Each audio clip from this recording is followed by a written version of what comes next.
I'm standing on my trailer right beside my D13000 engine, and I'm going to do a few things just to get it ready to test fire. So I'll show you what we got to do just to get ready. I've already mounted the old exhaust pipe or muffler system. I removed the muffler off that pipe, so it's just an angle cut straight out to the side. I figured that big muffler hanging off there was probably a little too heavy for the cast iron and probably break it. So I just got, there is a gasket in between there, but I only got like, I think four or five bolts holding that down to the exhaust manifold. And this happens to be a two-piece manifold on this engine. Somewhere along the line, this fan shroud, let's just zoom out a bit. The fan shroud was not removed entirely, but it was, the bolts were removed from it, so it would hang down and just get beat up by that fan if you tried to turn it. So I did find, laying in the channel irons, etc., 4 of the mounting bolts out of, I think there's 8. So I got 2 on each side, and that's going to hold that shroud tight in place. The pony motor has actually some nice looking oil in it, and it's not over full. It's looking good. And the pony motor, I've already opened up these 2 drain plugs on the bottom of the crankcase, and it's just pure oil that come out of there and fairly clean. So it's had a recent service before it was abandoned. Checking out the linkages here for the governor. This all seems to function. It's not seized up in the carburetor. This, I think, is just a friction brake to hold your throttle somehow at a constant rate. I don't know if we'll have to open up this carburetor or not. Probably wouldn't hurt. And check out this air breather. We should do that. Look at that, double stack nuts up there for spacers. That's cool.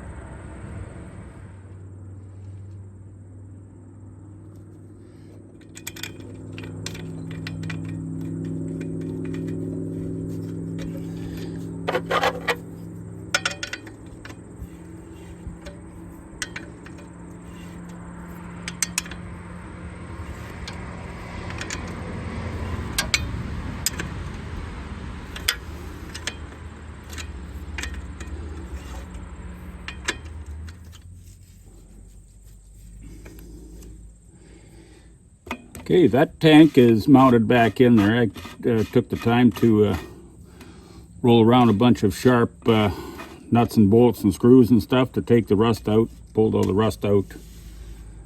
And so hopefully that will not give me any filtering problems. It should be cleaned out good.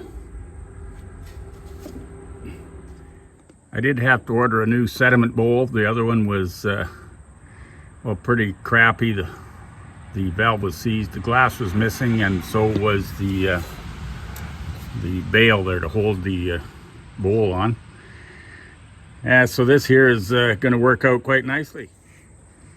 Looking in the top of this radiator, I don't know if the camera will pick it up, but there's a lot of branches and leaves and debris in there, so I don't know how I'm going to get it out of there other than put some water in there, get it to float up to the top closer, and try to grab it with some needle nose pliers or some tongs or something. In fact, I think I do have a nice set of tongs sitting in the kitchen. We'll use them. These are the battery leads for the electric start on the pony. I'm just going to go with them for now. They look like they're just hanging out there ready to work. And there's a positive, and then there's a negative lead, so that should be ready to go. We got over here the arm for the mechanical to press this little button is missing, but I think we can push it with our thumb just to try things out. Maybe I can find an arm that will work on there. I know the international tractors had, a lot of them had that, the old farmhouse. Pull a lever and function that little button switch. While we're looking at it here, this is the decompression, and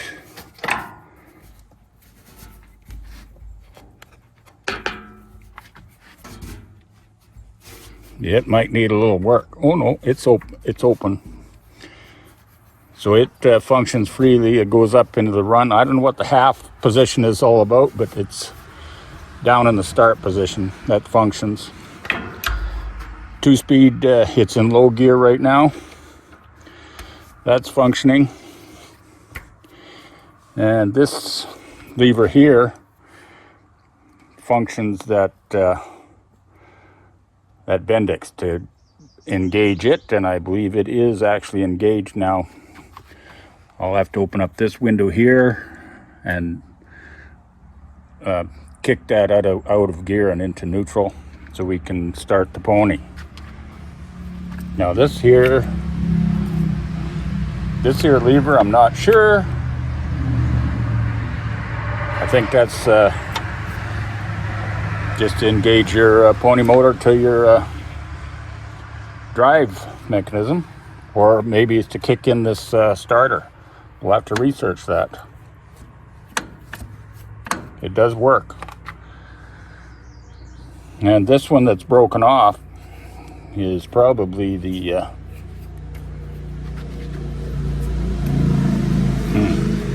this is all seized up here. We'll have to free all that mechanism up, open up this window here and see what we got in there.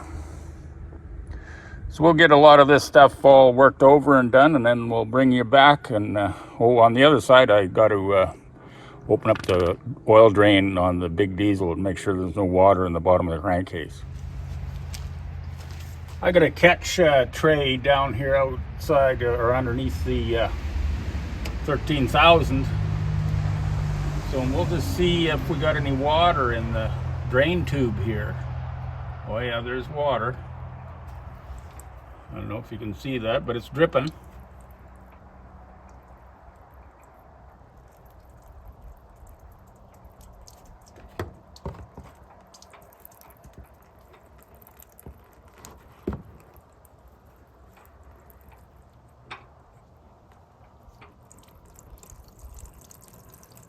Quite a bit of water. Oh, right to oil. So we got half a cup of oil, or half a cup of water, and we're right straight to oil. That is very good. Boy, I like to see that.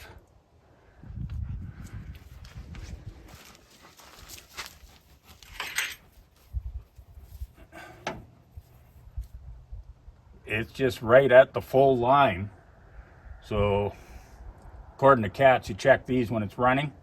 It says right on it, engine running. So if it's down to the full, so it's already probably low time to add oil, which is in these old girls probably 5 gallons. But anyway, that's a good thing.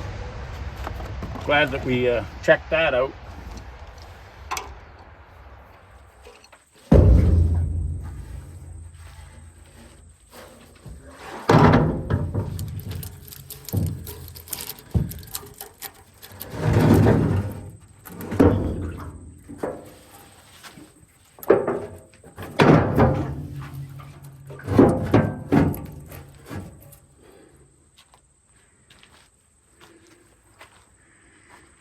I think that's going to work out pretty good. I got this tank off an old D4, and last year sometime I used hydraulic pressure there to push out most of the dents in it. So it's looking not bad, and I think it's going to mount up to that I-beam there. Not bad. So yeah, that's going to work out good. I don't think it's going to interfere with servicing the machine. Let's go take a look. Looking at it from up top, I think it's gonna be all right just sitting on that skid rail, and it's going to be temporary anyway, so well, there goes my shadow.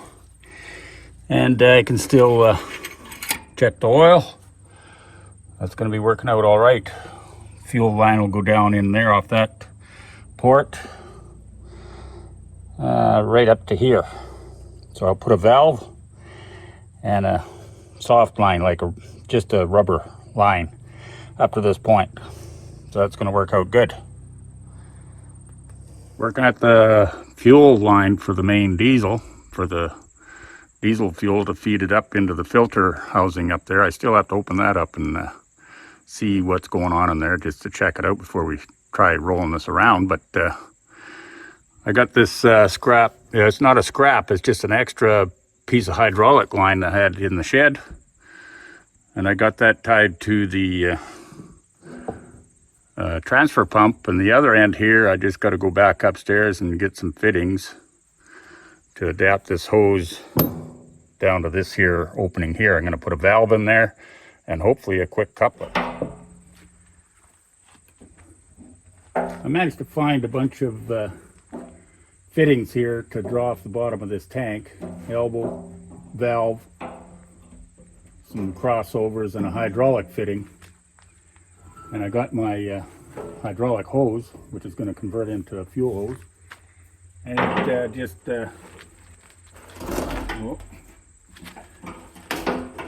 couples on there. So if I want to move the tank, I'll just uncouple it and take it away. It'll be a double valve really at that point. This will stop the flow plus this quarter turn valve. So it's going to be kind of handy.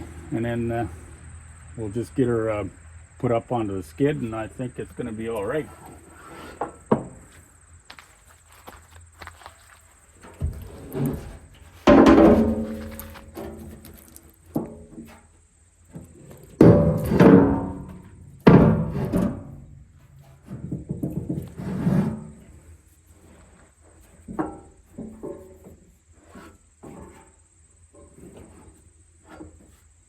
Looks like you should be all right.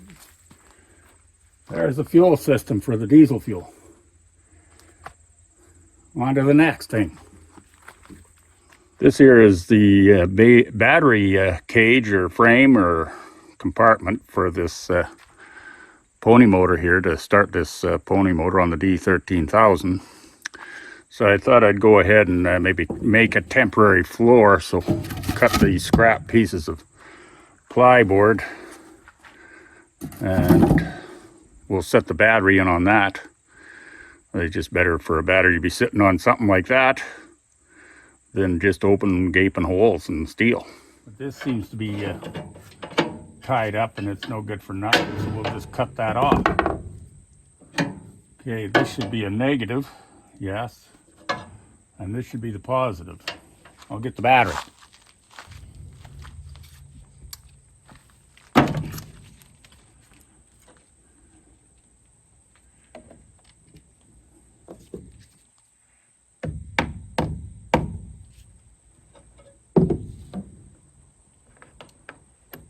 That should give us some contact. Yeah, all right. I'll get up here and see if I can push that button.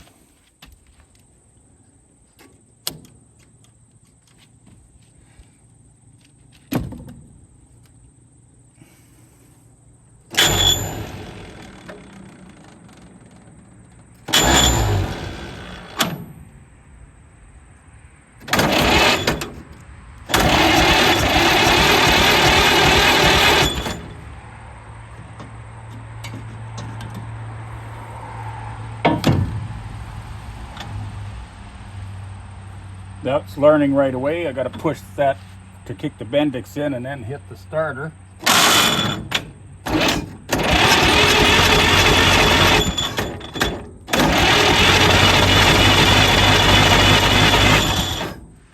Well, yesterday I got as far as getting the battery on there and turning this engine over, but I don't know if you heard it in the camera, but it sounded like I got a stuck valve. So I'm going to go ahead and I'm going to take that there cover off the side of the engine.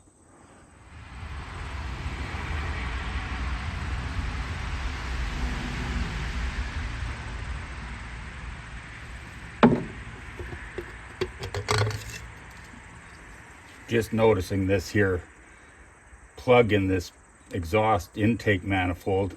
They just put a bolt in there instead of like a regular pipe plug. Things that get done over years.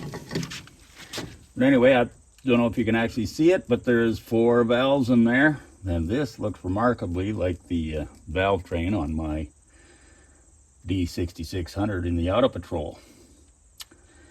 So anyway, let's press the starter button and see if they all function.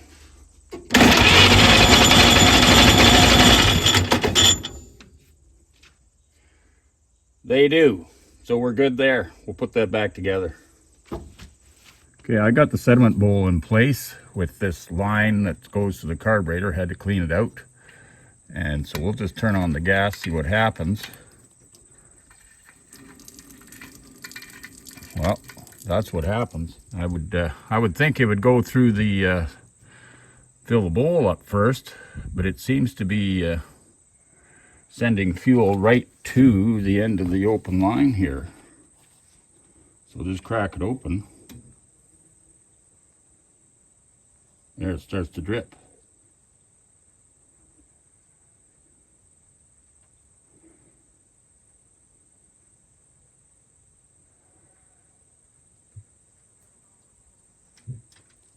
There, now it starts to flow and the bowl is not even filled yet.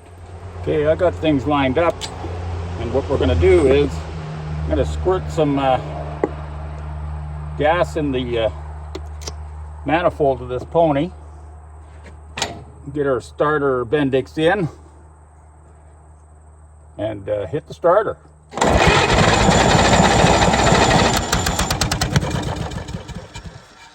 Woo! That's cool. I got a problem with this clutch lever for the pony. It's broke off and it's hard to manipulate.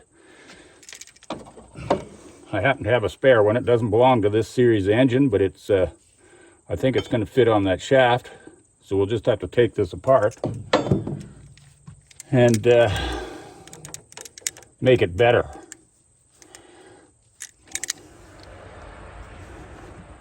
Might work. Oh, there it comes. You know, no, it's not threaded. It is a pin. That's good. That's out.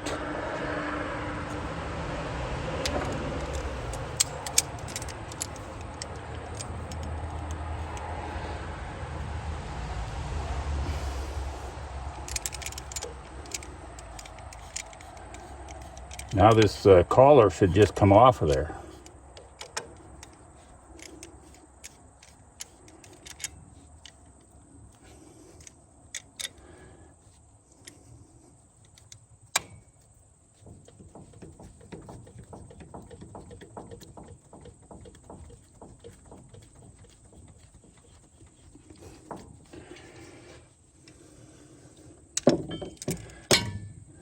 This just rocks on that post, so it should come up.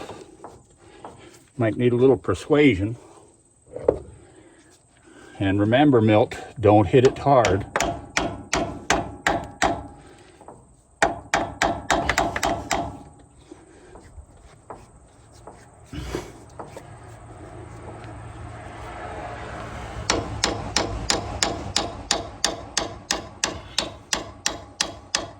That'll need a little oil. Okay, cinch bolt is out. And again, it just has to, it's probably got a keyway there, but we'll see if we can, yeah, it's gonna come out pretty easy.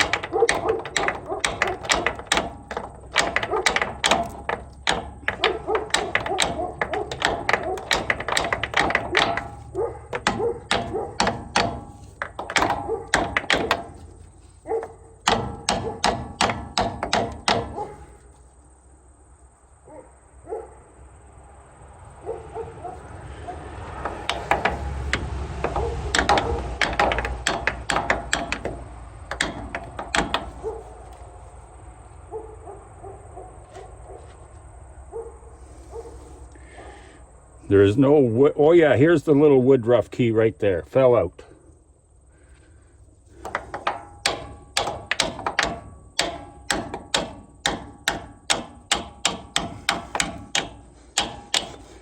Okay, that's out of there. Yeah, I got that kind of cleaned up. Just gonna wipe a little bit of oil on it that I drained out of the gearbox down here. The oil might be all used up for oiling gears and stuff, but just for that application, it's gonna work out fine.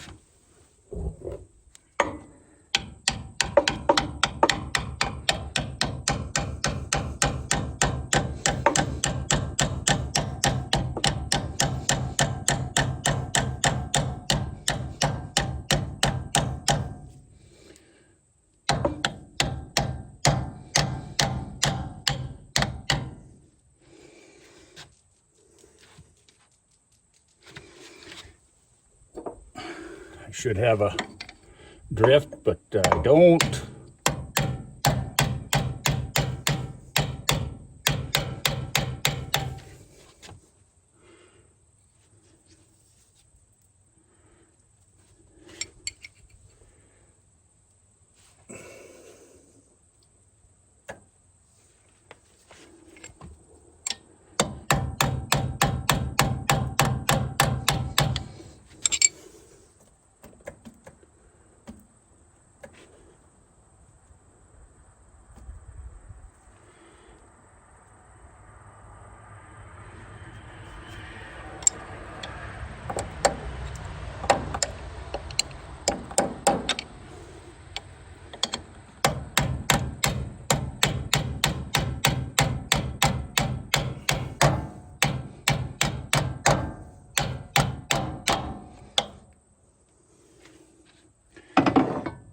Okay.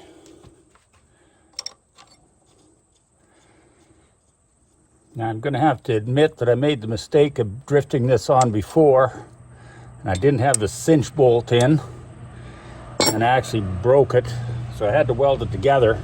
It's in the back where you can't see my welding, but we're just going to see if this is going to work.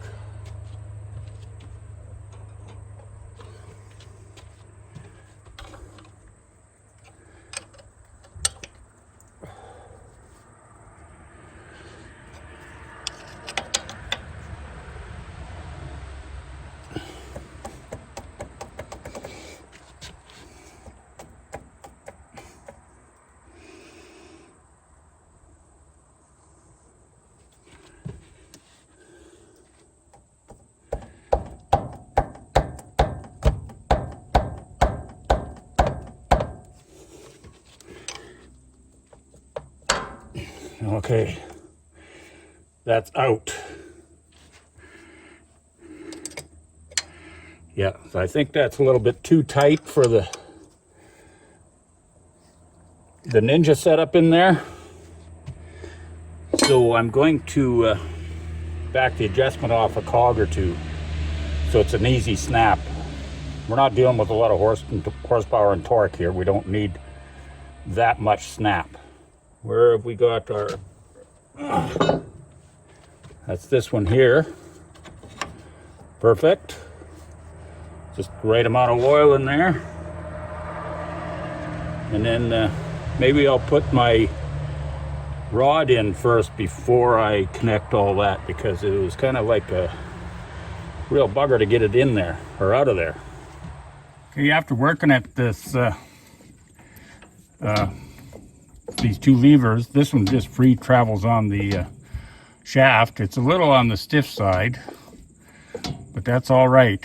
But the Bendix is already engaged in that position, so it can travel this way, and as long as the Bendix is engaged. The main one is this particular lever. This is something I got off another pony engine, off a D7, and it's similar, but not quite the same. And it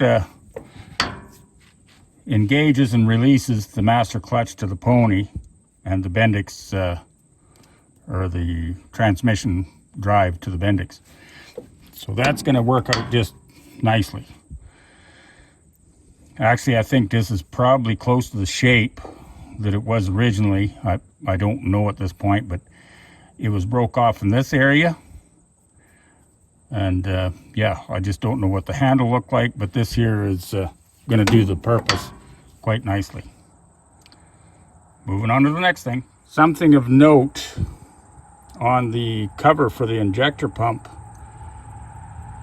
these barrel pumps are numbered 615432. Now that's not really indicating a firing order, but I think it's the order that they designed on the cam. This pump is going to deliver to number 6, number 1, number 5, number 4, and number 3 and 2. Why that's such an odd, mismatched kind of affair, I don't know. But the firing order of this engine is 153624, like any other 6-cylinder engine, inline. Over at this end of the engine, I believe this fuel gauge is working because it's indicating 0 pressure now, and it looks in good condition. And this oil pressure gauge, I believe, is going to work now because the original one was pegged out here at the end over here, so there's no way that's going to read out any oil pressure at all. So I replaced that. I'm not worried about this water temperature gauge. It's all Mickey Mouse, but we're not going to worry about that at this point. I'll get a new one installed later on.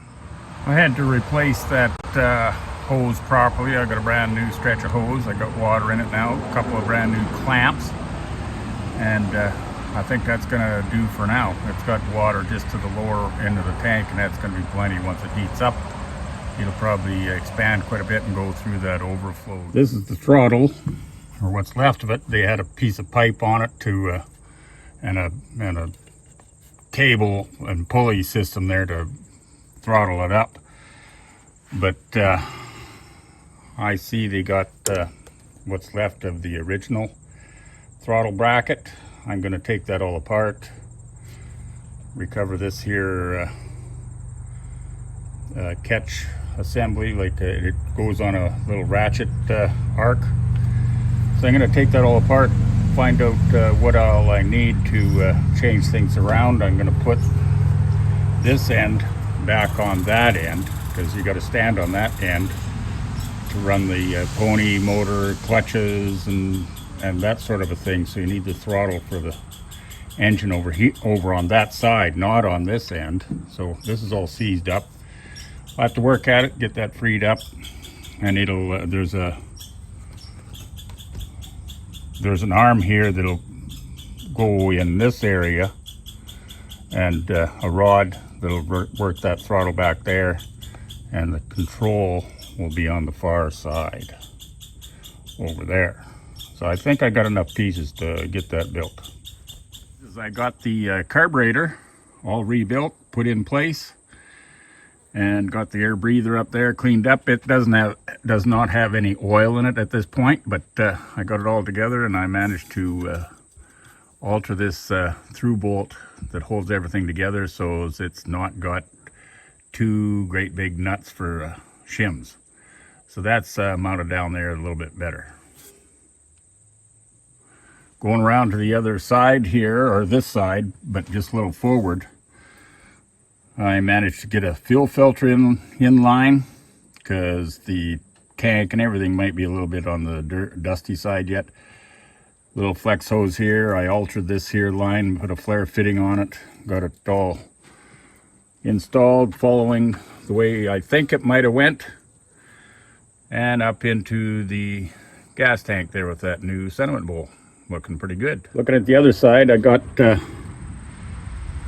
not much progress here made. I do have a rod available to operate from here. I need a bell crank, a couple bell cranks, to mount that rod in that goes through here and passes through this huge opening there in the dash plate.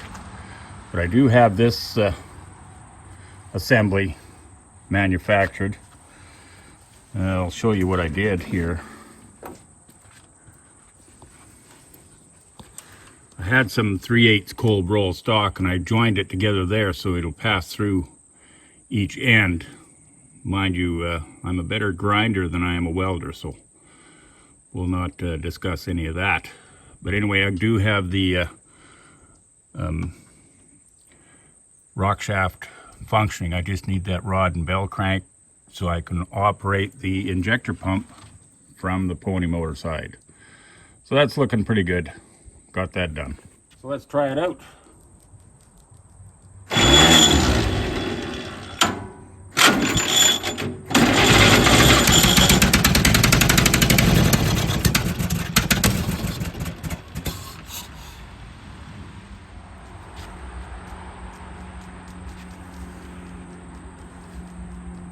Well, it seems like we got some carburetor problems. We got raw gas coming out there.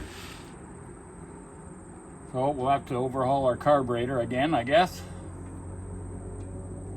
Okay, several hours later, and probably a couple of days, because it's been raining for a couple of days and I just didn't get back down here, but I just couldn't get this pony to run with the original carburetor that it came from, or came with. I took that apart, cleaned it out a couple times, and there's still something going on there. It just can't run on it. So I got this one off the old Auto Patrol 11, the D6600, and it's not an original carburetor that came with that machine either. It's still a Zenith carburetor, but it's more of an automotive kind of thing. Anyway, we're about ready to start this thing up, see if it's going to perform with this carburetor. We'll get the gas turned on, see if we've got any leaks. So far, so good. I'm going to throw a little bit of fuel down here. See what happens.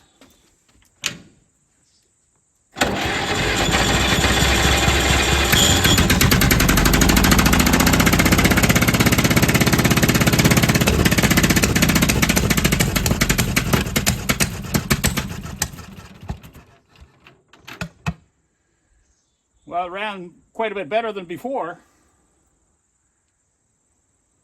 Well, a little bit of more research to do. Let's try it one more time.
Okay, well, we know it runs, not very good. It does turn the diesel over. I never got no oil pressure on the other side yet, but it's just turning it over in low gear.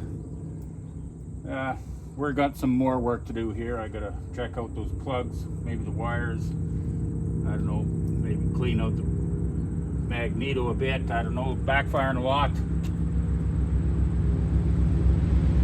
Let's see if she'll start again.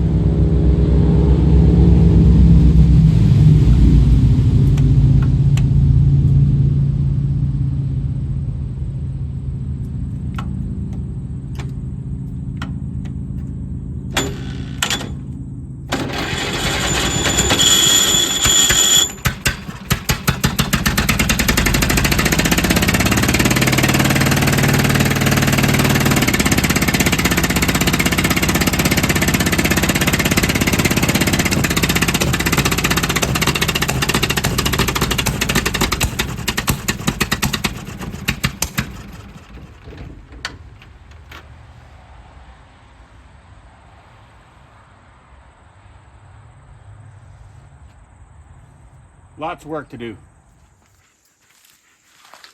Well, we're gonna have to call the end of the video here. It's getting pretty darn long. I don't have 100% success, but I do have this pony motor running poorly. We got to do a little bit more work on it. I'm going to check out the spark plug wires, the spark plugs. I don't think that's necessarily the problem. I think it's more carburation.